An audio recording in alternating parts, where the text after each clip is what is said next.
Hello, আমি চলে এসেছি আজকে নতুন রেসিপি নিয়ে। তাড়াতাড়ি করে নিয়ে খাবো আমরা কাপ কেক বা টিফিন কেক।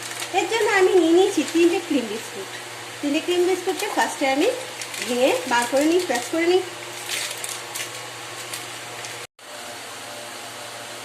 ক্রাশ করে নিয়েছি আমি আমার বিস্কুটগুলোকে ক্রাশ করে নিয়ে আমি এর মধ্যে অ্যাড করে দেবো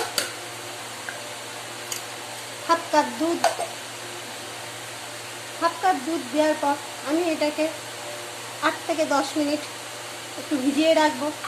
তার মধ্যে আমি এখানে আমার কড়াইয়ের ভেতরে একটা স্ট্যান্ড বসিয়ে দিয়েছি এবং স্ট্যান্ড বসিয়ে আমি আমার কড়াইটাকে হালকা হিয়েতে প্রিহিট করতে বসিয়ে দিয়েছি।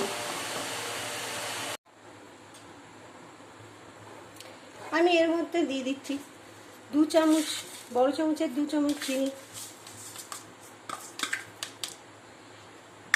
সামান্য খাবার সোডা,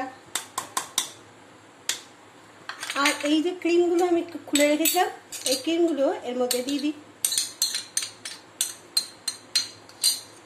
এবার আমি এটাকে ভালো করে মাখিয়ে নেব। আমরা এটাকে একটা সুন্দর স্মুথ ব্যাটারে পরিণত করেছি, ভালো করে গুলে গুলে। এবার আমরা এটাকে কাপ কেক, যেহেতু আমি এখানে কটা কাপ নিয়ে নিয়েছি কাগজের, এই কাপে আমি আস্তে আস্তে সবকটা ঢেলে দেবো।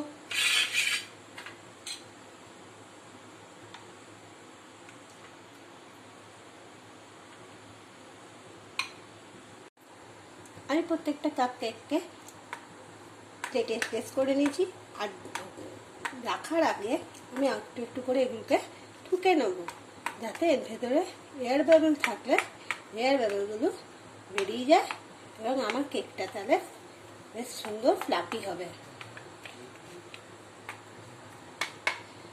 অলরেডি আমার ওভেন গরম হয়ে গেছে, প্রিহিট হয়ে গেছে।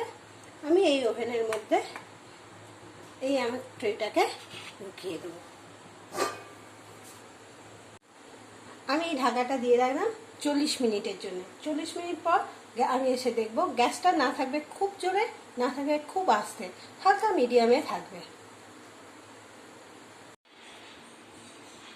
আমার 40 মিনিট হয়ে গেছে, দেখি এবার আমার কেক রেডি কিনা। দেখুন, পিনে একটুও লাগেনি, কেক রেডি। এইভাবে আমার প্রত্যেকটা কাপ কেক হয়ে গেল। খুব ফাস্ট, তাড়াতাড়ি আপনারা ঘরের সবাইকে করে খাওয়াতে পারবেন, বাচ্চাদেরকে টিফিনে চট করে করে দেবেন। আমি নামিয়ে আমার কেকের এটা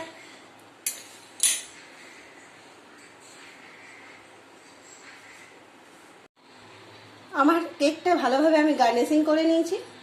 এবার দেখুন, আমার কেকগুলো দেখতে খুব লোভনীয় হয়ে গেছে। অবশ্যই এই কেক বানাবেন। Thank you. আমার চ্যানেলটা লাইক, শেয়ার ও সাবস্ক্রাইব যেন অবশ্যই করবেন।